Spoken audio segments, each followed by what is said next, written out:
Los Angeles is constantly evolving, driven by bold ideas, diverse voices, and the people who call this city home.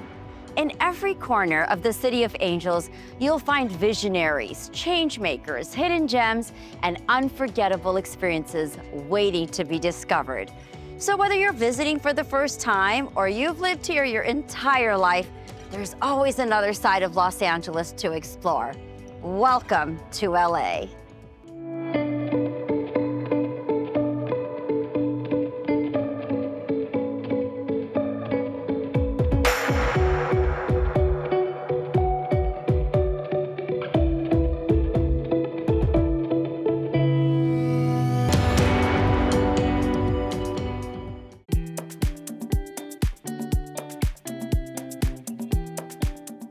From the vibrant tales of our communities and our city, we are discovering the passionate individuals strengthening the spirit of Los Angeles.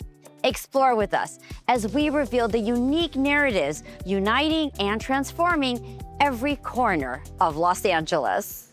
The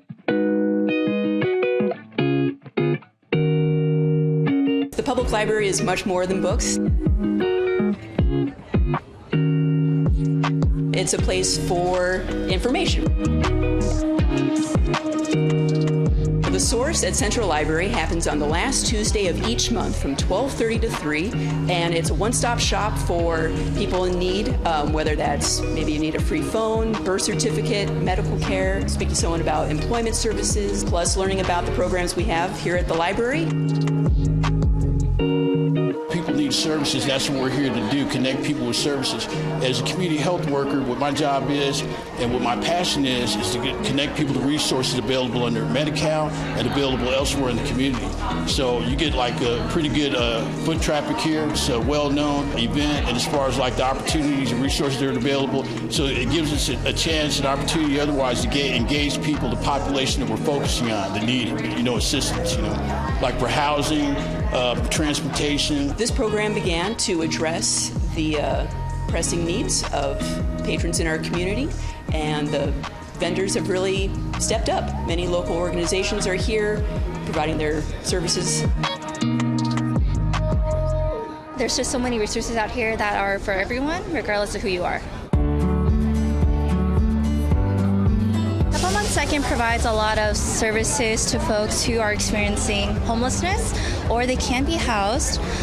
They typically also may experience other barriers such as mental health issues, physical health issues, and other barriers to living and staying successfully housed in LA County. I'm with the Midnight Mission. The Midnight Mission is a nonprofit organization that has been around since 1914, providing human services to anybody that comes into the Midnight Mission. Those services are from emergency services, like 3 meals a day, place to shower, clean clothes. We also have a recovery program, both for men and women, based off of the 12-step approach. Over at Homeboys, we have training, so that a lot of people are looking for jobs that they don't really know if they have the skills, any skills, but we're there to give you skills. So it's a plus win-win situation, and I'm so happy and grateful to be a part of it. Many of our service providers do speak many community languages, so that includes Spanish, Chinese, Thai, ASL even. I'm formerly incarcerated, so I'm actually established now. I have a job, I have residency, I have a steady income, I have my medical coverage and everything, and that was all made possible through resources I was connected with and/or through the library. The library is the right platform for all the service providers. The library has already a name. It has a location known by everybody, but also has the resources that we need. You can cruise through, maybe you get a free pen, and in the process, you can learn about services that maybe you didn't even know you needed. The Central Library is just a great place to be, We've got air conditioning, restrooms, charge your phone. Just look at the fact you have people out here who love you, who are generally concerned about you, who've been down the same path that you're navigating right now, and we're here to help. So no matter how bleak it looks, no matter how bad, there's people here to help you like me, and we're gonna get it done. You know, and with the resources being available, we're gonna get you connected. That's what my job is. That's what my passion is, and I think I speak for the vast majority of these people here at the Source today too. That's why they come every last Tuesday of the month.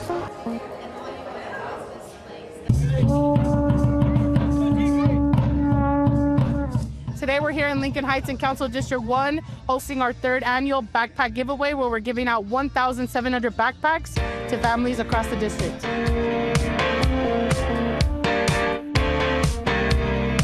We know that coming into the new school year gets expensive, right? You gotta buy new shoes, new pants, new uniforms, backpacks, pencils, paper.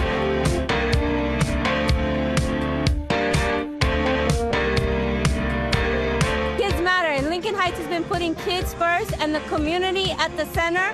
Through whatever we go through, ups, downs, we stick together, and that's why these events are important and need to continue for years on. The blue? What about you, buddy? It's great for the kids just to get them ready for school.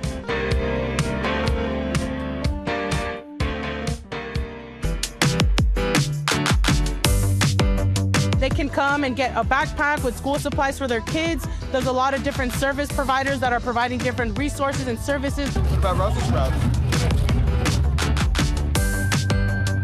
These events are incredibly important to the community because right now families are struggling. Uniforms are expensive, school supplies are expensive, the rent is too damn high. We're here to try to lighten the load on our families so that they can focus on staying housed, on feeding their families. And the events like these kind of close the loop for some of the struggles that they have or some of the gaps that they might have. It brings the community together, it supports one another. It's a lot of fun and we love the turnout. I think it's great and definitely gonna be here next year again.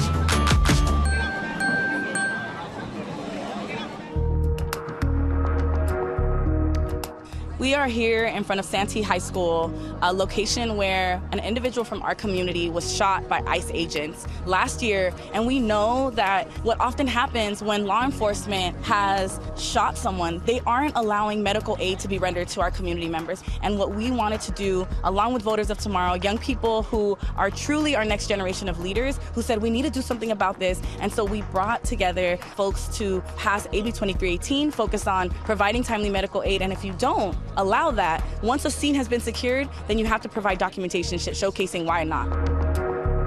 As an EMT, I think that giving care to a patient and preserving life is one of the utmost responsibilities that I have, and I think that ensuring that that is placed in the legislature and placed in law is super important, and I love the fact that a lot of young people like myself are able to come out and speak on it today.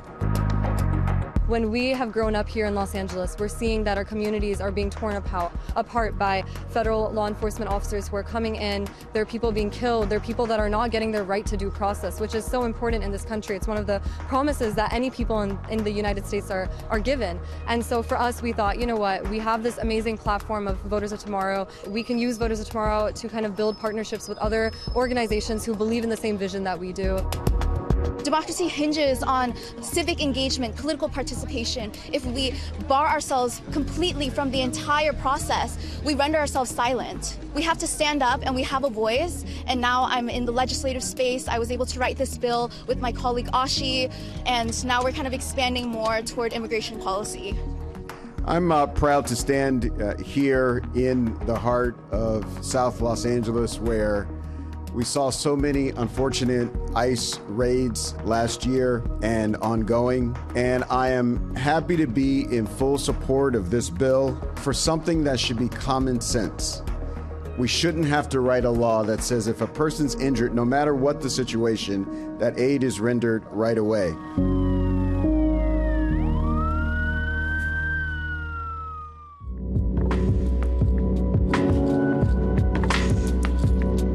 I love this place. The McGroarty Arts Center's mission is to provide affordable education. Some projects like this one today are free. I think this building's really cool. I think the space is really cool. It's nice to see another DCA site that's like offering such accessible workshops to the community. I think it's really awesome. One of our missions is to create space for people to come in and connect not just with art, but with their community. So I came across what McGroarty Theater is doing with their weekly summer free arts workshops.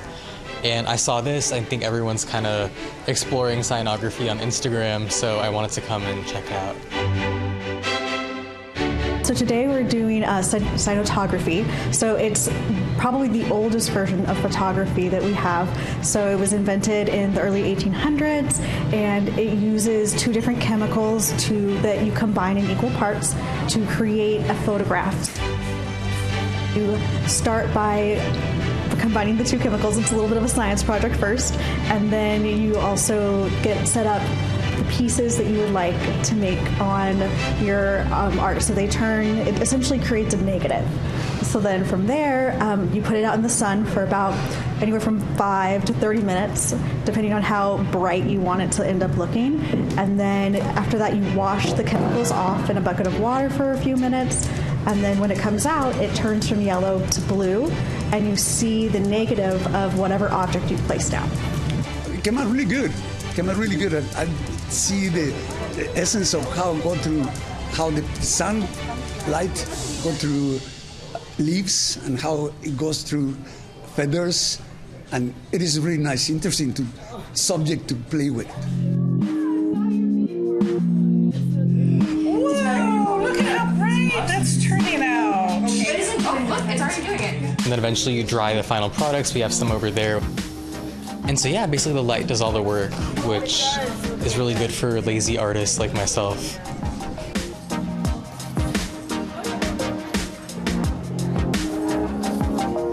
It's been really interesting lately that people have really been drawn to that instead of doing something maybe like with digital photography.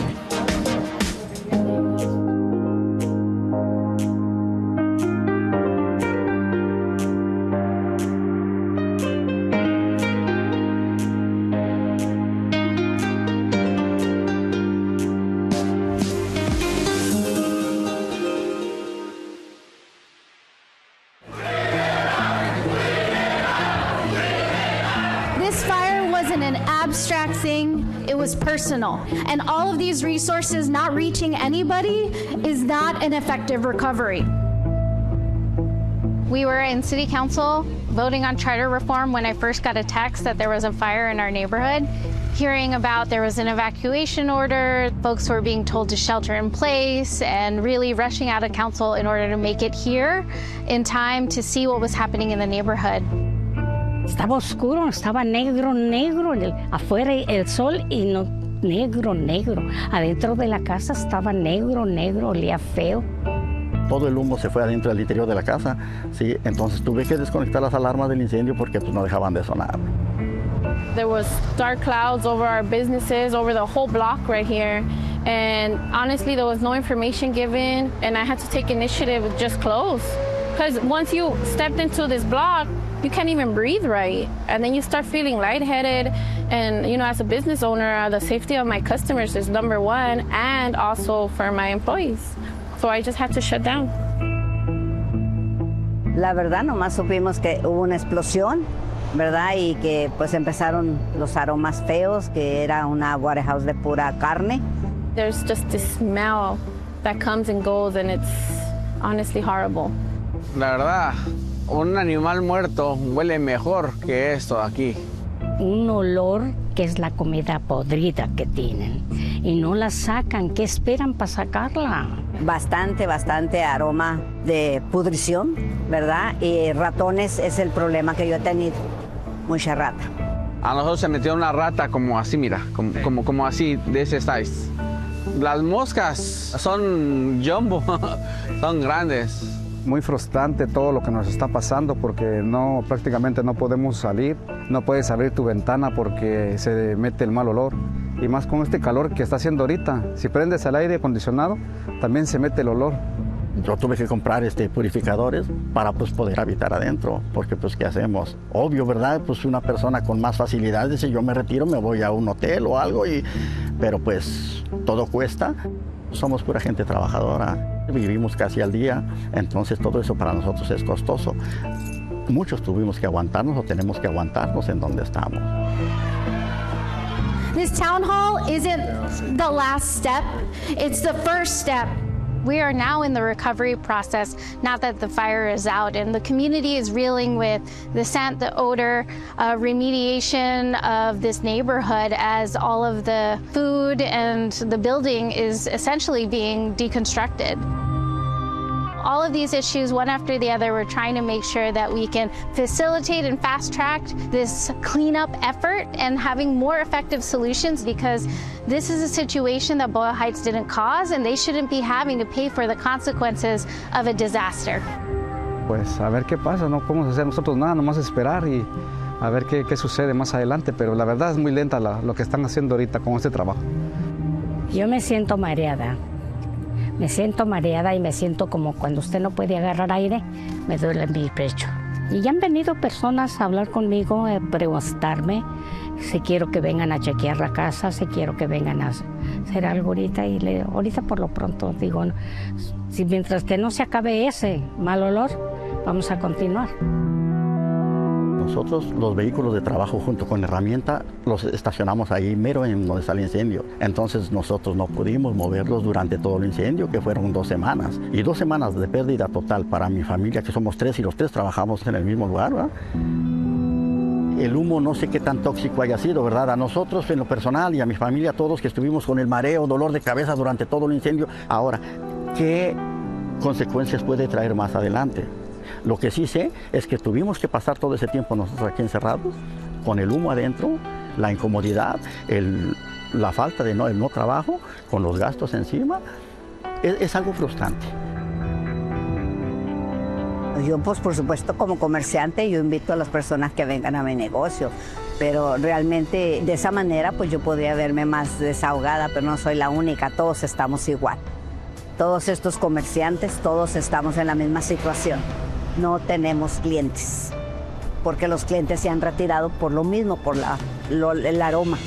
There has been a lot of resources like to get air purifiers and masks, but honestly I feel like there should be more done. Que nos den unas poquitas más de ayudas, aunque sea con parte de los biles. No pide uno tanto, parte de los biles, que esos no dejan de llegar, porque de eso pues nosotros no tuvimos la culpa.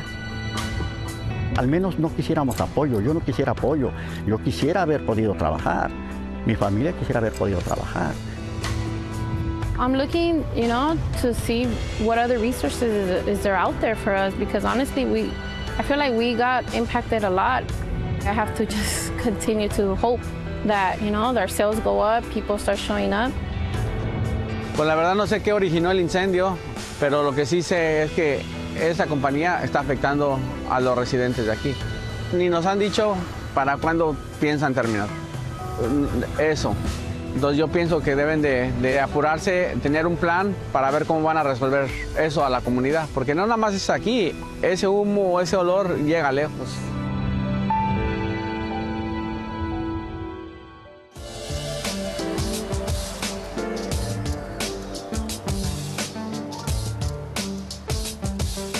Tonight is National Night Out. It's a national event across North America. It's every first Tuesday of August, and it is a way for community to connect with law enforcement. The interaction between a law enforcement officer and a community member might always be on that community member's worst day. We're either pulling you over for a traffic violation maybe, or you were a victim of a crime. So this allows for community members to interact with law enforcement and other city officials in a more low-stress environment, which gets to see that human element a little bit better, right? They get to see the officers in a different light. It's for them to build that bridge, a relationship with the community, to let them know, hey, we're the police, but we're not always the bad person. It's just the role that we have to do to keep law and order within the community. It really gives another perspective for people. If the only perspective you have of a police officer is what you see on the news or maybe getting a ticket or being arrested, man, they're gonna seem like a villain in the story, where I've met so many police officers that care about the community and want to help and do good things. I know there's probably some bad police officers, just like any occupation, but this is a way to really get to know people, talk to some people, but it can be challenging, maybe uncomfortable, but anything worth doing sometimes is challenging, and so I would say it's worth it.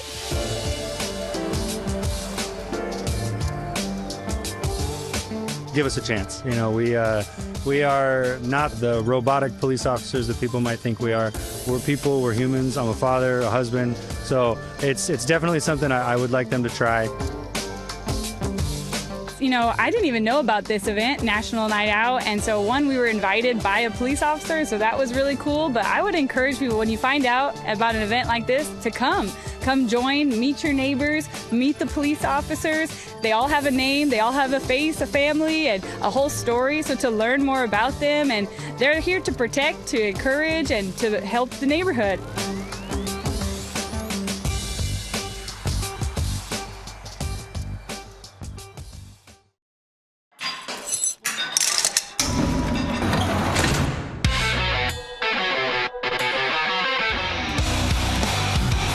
We're here on the corner of 80th and Avalon, and we're kicking off an exciting campaign to pick up abandoned vehicles, vehicles that aren't running. During fiscal year 25-26, LADOT removed 6,661 abandoned vehicles from city streets. By increasing awareness of cities reporting tools and improving coordination, we can respond more efficiently to vehicles that create safety hazards and impact our communities. It's a real problem of making people feel that they really isn't cared for. We know the trash, debris, bulky items are a big deal, and the abandoned vehicles are as well. So this is a task force focusing specifically on abandoned vehicles. I am a resident of South Central LA for 64 years. As a resident, I have watched the community change. The abandoned vehicles are now affecting our quality of life. Sleeping in them, not allowing residents to come in and out of their homes. My mother lives next door to the freeway, and she's unable to come in and out of her residence because of an abandoned truck that's there and the people sleeping in the back of the truck.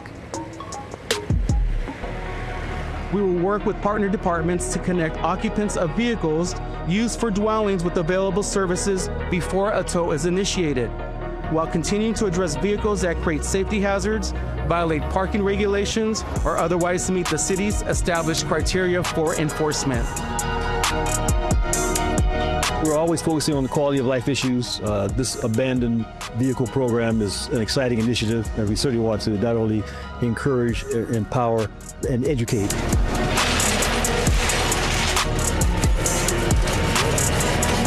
Ha sido bastante grande el traer esta propuesta, esta iniciativa que para nuestras familias es grande.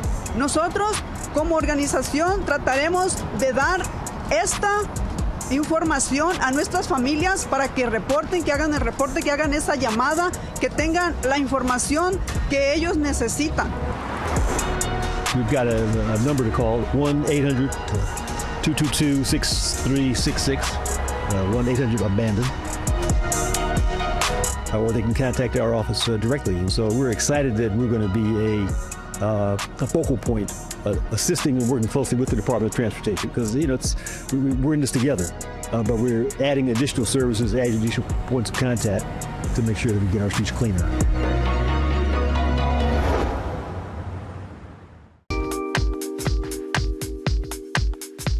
We are at the beautiful Harbor Pool. It's right on the Harbor College campus. We're in Wilmington, and it's open to everyone in our community, and the kids are coming out and having some great exercise. We have some great pool toys right here that folks are having a lot of fun on. So it's great for health, it's great for building community, and it's also just a fun thing to do in the summer. Their expectations is to show the community how you can have fun. Even right now that we have a large crowd at a pool party while still being safe. And nosotros nos gusta mucho venir aquí al pool party porque es una fiesta donde nos encontramos a mucha gente conocida, amigos, conocidos. The pool party is complete with hamburgers and hot dogs and treats for everyone. We have a bunch of different great organizations that have booths up giving out information to our families. Whether we're at a summer pool party or whether we're at a winter wonderland, always reach out to our office if you are in the 15 Watts, Harbor Gateway, Wilmington, Harbor City, San Pedro. We love to assist our neighbors, our families, our friends. We're on your side. Today, we're with you at a pool party. The fabric of Los Angeles weaves local traditions, lively cultural gatherings, and an enduring commitment to our neighborhoods. Together in the city we call home. Thank you for watching. Don't forget to catch these stories and more on Channel 35 or at lacity.gov/TV. And you can follow us at LA City on Instagram, Facebook, X, and YouTube. Until next time, celebrate your community, explore the city, and enjoy everything Los Angeles has to offer.